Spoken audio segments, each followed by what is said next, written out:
So ವೀಕ್ಷಕರೇ, ಇವತ್ತಿನ ನಮ್ಮ ಕಾರ್ಯಕ್ರಮದಲ್ಲಿ ನಿಮ್ಮ ಮನಗೆಲ್ಲೋದಕ್ಕೆ ಯಾರು ಬರ್ತಿದ್ದಾರೆ, ಏನೆಲ್ಲ ಹೊಸ ಹೊಸ ರುಚಿಯನ್ನ ನಿಮ್ಗೆ ಪರಿಚಯ ಮಾಡ್ಕೊಡ್ತಾರೆ ಅನ್ನೋ ಕ್ಯೂರಿಯಾಸಿಟಿ ನಿಮಗೂ ಇದೆ ಅಲ್ವಾ? ನಮಗೂ ಕೂಡ ಇದೆ. ಮತ್ಯಾಕೆ ತಡ ಮಾಡೋದು, ಬನ್ನಿ ಅವರನ್ನ ಕಾರ್ಯಕ್ರಮಕ್ಕೆ ಬರ್ಮಾಡ್ಕೊಳ್ಳೋಣ. Hello sir. Hello, welcome to the show. ನಮ್ಮ ಹೆಸರು ಗೊತ್ತಾಗ್ಲಿಲ್ಲ. ನನ್ನ ಹೆಸರು ಮಹೇಶ್ ಅಂತ. ಮಹೇಶ್ ಅವರೇ, ಏನ್ ಮಾಡ್ಕೊಂಡಿದ್ದೀರಾ?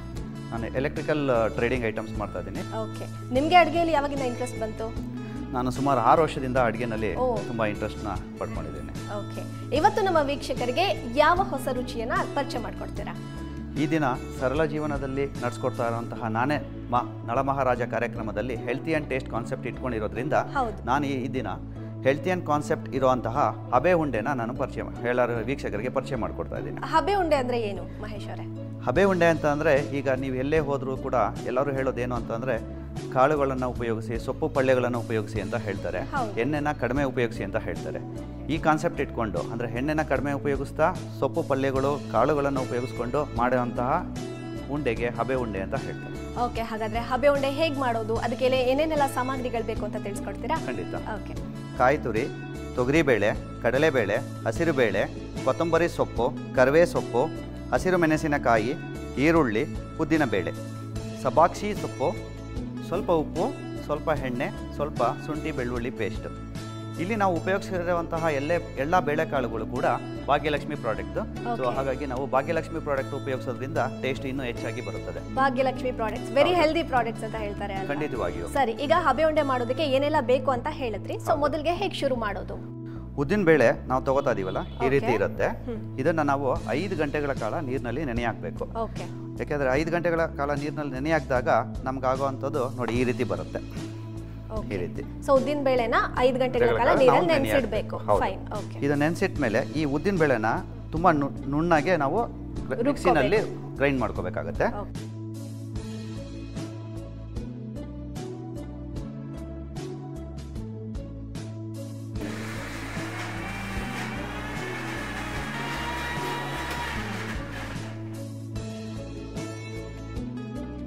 ನೋಡಿ, ಇಷ್ಟು ನುಣ್ಣಗೆ ಇರಬೇಕು. ಮಿಕ್ಸಿನಲ್ಲಿ ನಾವು ಜಾಸ್ತಿ ಹೊತ್ತು ಇದನ್ನು ತುಂಬ ನುಣ್ಣಗೆ ಮಾಡುವಾಗೆ ಮಾಡ್ಕೋಬೇಕಾಗತ್ತೆ. ಇದಾದ ನಂತರ ಇದನ್ನು ನಾವು ಬೌಲ್ಗೆ ಹಾಕೊಳ್ಳೋದು. ಸರಿ.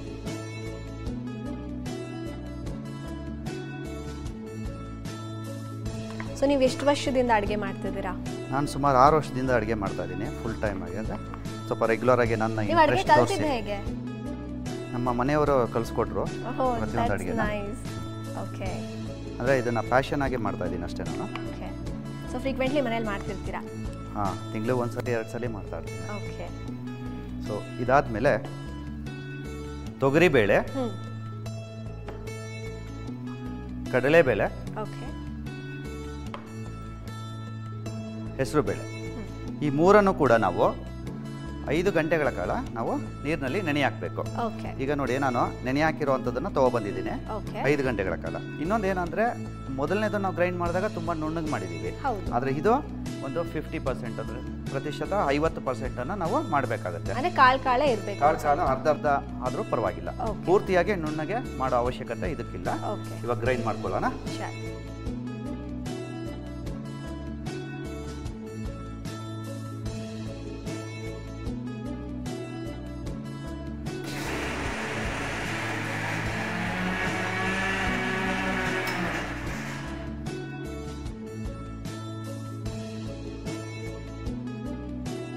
ನೋಡಿ, ಈ ರೀತಿ ಅರ್ಧಂಬರ್ಧ ಆಗಿರಬೇಕು. ಇದನ್ನು ಕೂಡ ನಾವು ಈ ಮೊದಲೇ ನಾವು ಕಳಿಸಿರುವಂಥದ್ದು ಬೋಲ್ಗೆ ಬರೀ 50% ಆದರೆ ಸಾಕು. ಇದಕ್ಕೆ ಪೂರ್ತಿ ಮಾಡುವಂಥ ಅವಶ್ಯಕತೆ ಇಲ್ಲ, 50 ಮಾಡಿದ್ರೆ ಸಾಕು.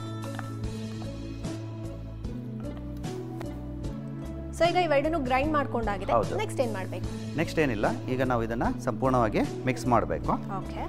ಸೊ ಮಿಕ್ಸ್ ಮಾಡಿದ ನಂತರ ನಾವು ಮೊದಲೇ ಕಟ್ ಮಾಡಿ ಇಟ್ಟಿರ್ತಕ್ಕಂತಹ ಈರುಳ್ಳಿನ ಒಂದು ಬೌಲು,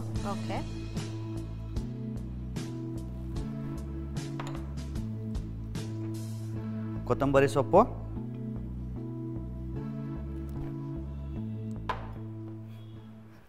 ಕರಿಬೇವಿನ ಸೊಪ್ಪು,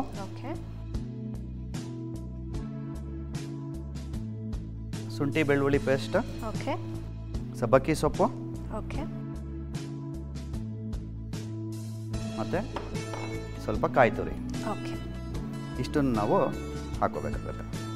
ಇದೆಲ್ಲ ಹಾಕ್ಬಿಟ್ಟು ಮಿಕ್ಸ್ ಮಾಡ್ಕೋಬೇಕು. ಇದು ಹಾಕಿ ಮಿಕ್ಸ್ ಮಾಡಿ. ಓಕೆ.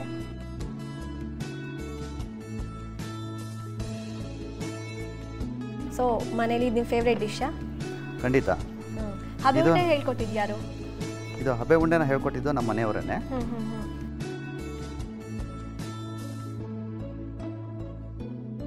ಸಬ್ಬಕ್ಕಿ ಸೊಪ್ಪು ಸ್ವಲ್ಪ ಜಾಸ್ತಿ ಆಯ್ತು ಈಗ. ನಾವು ಇನ್ನು ಸ್ವಲ್ಪ ಕಡಲೆಕಾಳನ್ನ ಹಾಕೊಂಡ್ಬಿಡೋಣ. ಓಕೆ. ಸಬ್ಬಸ್ಗೆ ಸೊಪ್ಪು ಕೂಡ ತುಂಬಾ ಹೆಲ್ದಿ, ಐರನ್ ಕಂಟೆಂಟ್ ಎಲ್ಲ ಇರುತ್ತೆ ಅಲ್ವಾ? ಹೌದು. ಕಡೆನಲ್ಲಿ ಹಾಕಬೇಕಾದ್ರೆ 4-5 ಮೆಣಸಿನಕಾಯಿನ ಹಾಕೋಬೇಕಾಗತ್ತೆ. ಓಕೆ. ಖಾರಕ್ಕಾಗಿ.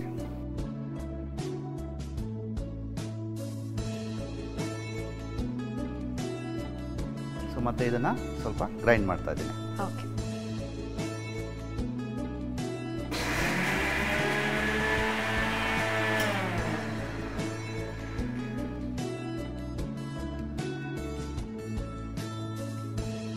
ಇದು ಕೂಡ 50% ಆಗಿದ್ರೆ ಸಾಕಾ? ಹಾಂ, ಇದು ಕೂಡ 50% ಆದರೆ ಸಾಕು. ಓಕೆ. ಮೆಣಸಿನಕಾಯಿ ಕೂಡ 50% ಆದರೆ ಸಾಕು. ಮನೇಲಿ ಯಾರೆಲ್ಲ ಇರೋದು ನೀವು? ಮನೆಯಲ್ಲಿ ನಾನು ಮತ್ತು ನಮ್ಮ ಮನೆಯವರು, 2 ಮಕ್ಕಳು ಮತ್ತು ನಮ್ಮ ತಂದೆಯವರು ಓಕೆ ಎಲ್ಲ ಇದ್ದಾರೆ.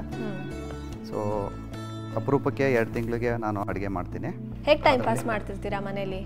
ಮನೆಯಲ್ಲಿ ನನ್ನದೇ ಬಿಸ್ನೆಸ್ ಇರೋದ್ರಿಂದ, ಸೊ ನಮ್ಮದು ಮನೆ ಹತ್ರನೇ ಬಿಸ್ನೆಸ್ ಇರೋದ್ರಿಂದ ನಮಗೇನಾಗುತ್ತೆ, ತುಂಬ ಟೈಮ್ ಸಿಗುತ್ತೆ. ಸೊ ಫ್ಯಾಮಿಲಿ ಜೊತೆ, ಮಕ್ಕಳ ಜೊತೆ ಎಲ್ಲ ಟೈಮ್ ಸ್ಪೆಂಡ್ ಮಾಡ್ತಾನೆ ಇರ್ತೀವಿ. ಸೊ ಟಿ ವಿ ನೋಡೋದು ಕೂಡ ಒನ್ ಆಫ್ ದ ಹಾಬಿ ನಮ್ಮದು. ಅದರಲ್ಲಿ ಸರಳ ಜೀವನ ಕೂಡ ನಮ್ಮ ಫೇವ್ರೇಟ್ ಚಾನಲ್ಲು. ಯಾಕೆಂದರೆ ನಿಮ್ಮ ಫೇವ್ರೇಟ್ ಶೋ ಯಾವುದು ಸರಳ ಜೀವನದಲ್ಲಿ? ಅಜ್ಜಿ ಹೇಳಿದ ಕತೆ ತುಂಬ ಫೇವ್ರೇಟು. ಯಾಕೆಂದರೆ ನನ್ನ ಮಕ್ಕಳ ಜೊತೆ ನಾನು ಕೂತ್ಕೊಂಡು ನೋಡ್ತಾ ಇರ್ತೀನಿ. ಸೊ ಅದು ತುಂಬ ಫೇವ್ರೇಟ್. ಸೊ ಈ ರೀತಿ ನಮ್ಮ ಹಬೆ ಉಂಡೆ ಡಿಶು ಮೊದಲನೇ ಹಂತದ್ದು ಕಂಪ್ಲೀಟ್ ಆಗಿದೆ. ಸೊ ಎಲ್ಲ ಮಿಕ್ಸ್ ಮಾಡ್ಕೊಂಡು ಎಲ್ಲ ಮಿಕ್ಸ್ ಮಾಡಿದ್ದೀವಿ. ಇದು ಪೂರ್ತಿಯಾಗಿ ರೆಡಿಯಾಗಿದೆ. ಈಗ ನಾವು ಉಪ್ಪನ್ನು, ರುಚಿಗೆ ತಕ್ಕಷ್ಟು ಉಪ್ಪನ್ನು ಹಾಕಬೇಕಾಗತ್ತೆ ಇದಕ್ಕೆ.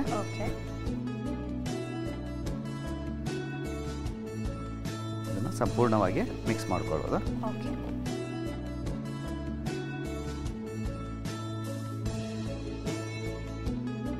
ಸೊ ಇದನ್ನೆಲ್ಲ ಮಿಶ್ರಣ ಆಗಿದೆ, ನೆಕ್ಸ್ಟ್ ಏನು ಮಾಡಬೇಕು? ಮೊದಲನೇ ಹಂತದ್ದು ಕಂಪ್ಲೀಟ್ ಆಗಿದೆ.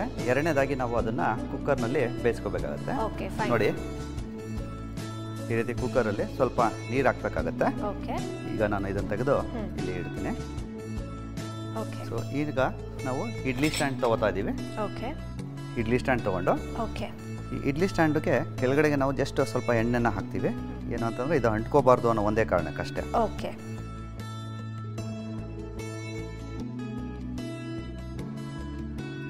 ಇದಾದಮೇಲೆ ನಾವು ಮೊದಲೇ ತಯಾರಿಸಿದಂತಹ ಉಂಡೆನ ರೌಂಡಿಗೆ ಮಾಡ್ಕೊಳ್ಳೋದು.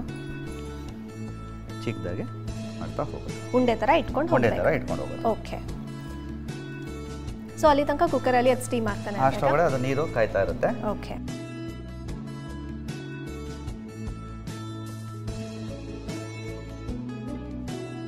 ಹಬೆ ಉಂಡೆ ಅಂದರೆ ಒಂಥರ rich in proteins and vitamins ಅಲ್ವಾ? ಖಂಡಿತ. ಮಕ್ಕಳು ಕೂಡ ಇಷ್ಟಪಟ್ಟು ತಿಂತಾರೆ. ಇದು ಇನ್ನೊಂದೇನಂತಂದರೆ ಇದಕ್ಕೆ ಚಟ್ನಿ ಜೊತೆಗೆ ತಿನ್ಬೋದು, ಅಥವಾ ಹಾಗೆ ಕೂಡ ತಿನ್ಬೋದು. ನಾವೆಲ್ಲರೂ ಹೊರಗಡೆ ಹೋಯ್ತು ಅಂದರೆ ರೆಡಿಯಾಗಿ ನಾವು ತೊಗೊಂಡು ಹೋಗ್ಬೋದು. ಓಕೆ. ನೋಡಿ, ಈಗ ನೀರು ಕಾಯ್ತಾ ಇದೆ. ಇದರಲ್ಲಿ ಇಡೋದು. ನಾವು ಸುಮಾರು 15 ನಿಮಿಷ ಇದನ್ನು ಇಡಬೇಕಾಗತ್ತೆ. ಓಕೆ. ಇದರಲ್ಲಿ ಸಬ್ಬಸಿಗೆ ಸೊಪ್ಪನ್ನ ಬಿಟ್ಟು ಬೇರೆ ಸೊಪ್ಪನ್ನು ಉಪಯೋಗಿಸ್ಕೋಬಹುದಲ್ವಾ? ಸಬ್ಬಕ್ಕಿ ಸೊಪ್ಪು ಬಿಟ್ಟು ಬೇರೆ ಸೊಪ್ಪನ್ನು ಅದ್ರ ಜೊತೆಗೆ ಉಪಯೋಗಿಸ್ಕೋಬೋದು. ಬಟ್ ಏನಂದರೆ ಸಬ್ಬಕ್ಕಿ ಸೊಪ್ಪು ಯೂಸ್ ಮಾಡೋದ್ರಿಂದ ಟೇಸ್ಟ್ ಜಾಸ್ತಿ ಸಿಗುತ್ತೆ. ಈ ಹಬೆ ಉಂಡೆ ಎಲ್ಲ ಏಜ್ಗೆ ತುಂಬ ಇಷ್ಟಪಡೋವಂಥ ಫುಡ್ಡು. ಯಾಕೆ ಅಂದರೆ ಇದು ತುಂಬ ಗಟ್ಟಿಯಾಗಿರೋಲ್ಲ. ಹಾಗಾಗಿ ವಯಸ್ಸಾಗಿರೋರು ಕೂಡ ಇಷ್ಟಪಡ್ತಾರೆ, ಚಿಕ್ಕ ಮಕ್ಕಳು ಕೂಡ ಇಷ್ಟಪಡ್ತಾರೆ. ಇನ್ನೊಂದೇನು ಅಂತಂದರೆ ನೀವು ಈಗ ಎಲ್ಲೇ ಹೋದ್ರೂ ಕೊಲೆಸ್ಟ್ರಾಲು, ಡಯಾಬಿಟಿಕ್ಕು ಅಂತೆಲ್ಲ ಹೇಳ್ತಾ ಇರ್ತಾರೆ. ಅದಕ್ಕೋಸ್ಕರನೇ ಇದು ಹೆಲ್ತಿ ಆ್ಯಂಡ್ ಟೇಸ್ಟ್ ಫುಡ್ಡು. ಹೆಲ್ತಿಯ ಜೊತೆಗೆ ಟೇಸ್ಟ್ ಫುಡ್ ಕೂಡ ಯಾರು ಬೇಕಾದರೂ ಸೇವನೆ ಮಾಡ್ಬೋದು. ಇದ್ರ ಜೊತೆಗೆ ಏನಂದರೆ ಇದ್ರ ತಿನ್ನೋದ್ರಿಂದ ನಾವು ಕೊಲೆಸ್ಟ್ರಾಲ್ ಮತ್ತು ನಮ್ಮ ಮಧುಮೇಹ ಅಂತ ಏನು ಹೇಳ್ತಾರೆ, ಶುಗರ್ನ ದೂರ ಇಡ್ಬೋದು. ಓಕೆ. ಆಮೇಲೆ ಸಬ್ಬಸಿಗೆ ಸೊಪ್ಪು ಹಾಕಿರೋದ್ರಿಂದ ಅದೊಂದು ರೀತಿ ಟೇಸ್ಟ್ ಫ್ಲೇವರೇ ಬೇರೆ ಆಗಿಬಿಡುತ್ತೆ ಅಲ್ವಾ? ಟೇಸ್ಟು, ಅದ್ರ ಜೊತೆಗೆ ಒಳ್ಳೆ ರೀತಿಯ ಆಹಾರ, ಕಾಳುಗಳು, ಎಲ್ಲ ರೀತಿಯ ಕಾಳುಗಳು ಹಾಕೊಂಡಿರೋದ್ರಿಂದ ಅದು ತುಂಬ ಆರೋಗ್ಯಕ್ಕೆ ಟೇಸ್ಟಿ ಕೂಡ, ಜೊತೆಗೆ ಆರೋಗ್ಯಕ್ಕೆ ಕೂಡ ಒಳ್ಳೆಯದು.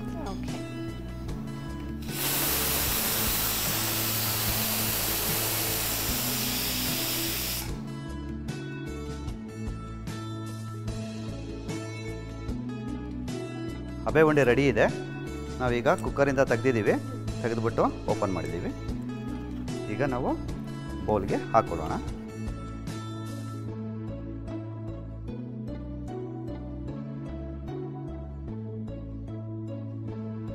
ನೋಡಿ, ಈಗ ಹಬೆ ಉಂಡೆ ರೆಡಿ ಇದೆ. ಇದನ್ನ ನಾವು ಯಾವುದೇ ರೀತಿಯ ಸಬ್ಜಿ ಇಲ್ದಲೆ ಹಾಗೆ ಕೂಡ ತಿನ್ಬೋದು. ಎಲ್ಲ ರೀತಿಯ ಆರೋಗ್ಯಕ್ಕೆ ಅನುಕೂಲ ಇದೆ. ಈ ನಾವು ಚಿಕ್ಕ ಚಿಕ್ಕ ಮಕ್ಕಳಿಗೆ ತಿನ್ನಿಸ್ಬೇಕು ಅಂತಂದ್ರೆ ಬೇಕು ಅಂದ್ರೆ ನಾವು ತುಪ್ಪನ ಇಟ್ಬಿಟ್ಟು ತುಪ್ಪದ ಜೊತೆಗೆ ತಿನ್ನಿಸ್ಬೋದು.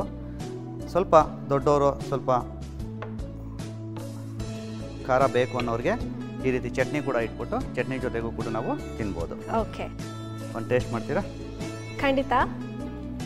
ವೀಕ್ಷಕರೇ, ಕಡಲೆಬೇಳೆ ಎಲ್ಲ ರೀತಿ ಬೇಳೆಗಳನ್ನು ಉಪಯೋಗಿಸ್ಕೊಂಡು ಸಬ್ಬಸಿಗೆ ಸೊಪ್ಪನ್ನು ಉಪಯೋಗಿಸ್ಕೊಂಡು ಮಾಡಿರುವಂತಹ ಹಬೆ ಉಂಡೆ ರೆಡಿ ಆಗಿದೆ.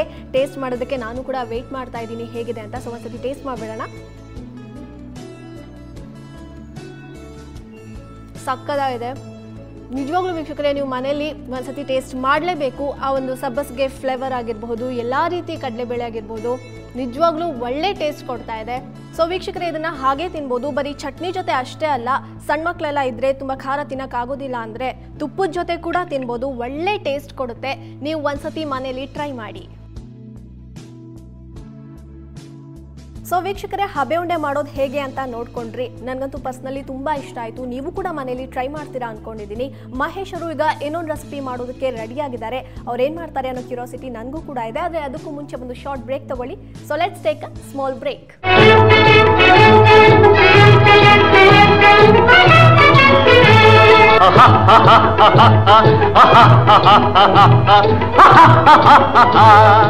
ಸರಳ ಜೀವನ ಯೂಟ್ಯೂಬ್ ಚಾನೆಲ್ ಅನ್ನು ಸಬ್ಸ್ಕ್ರೈಬ್ ಮಾಡಿ. ಹಾಗೆ ಎಲ್ಲಾ ರೀತಿಯ ವಿಡಿಯೋ ಅಪ್ಡೇಟ್ಸ್ಗಾಗಿ ಬೆಲ್ ಐಕಾನ್ ಕ್ಲಿಕ್ ಮಾಡಿ.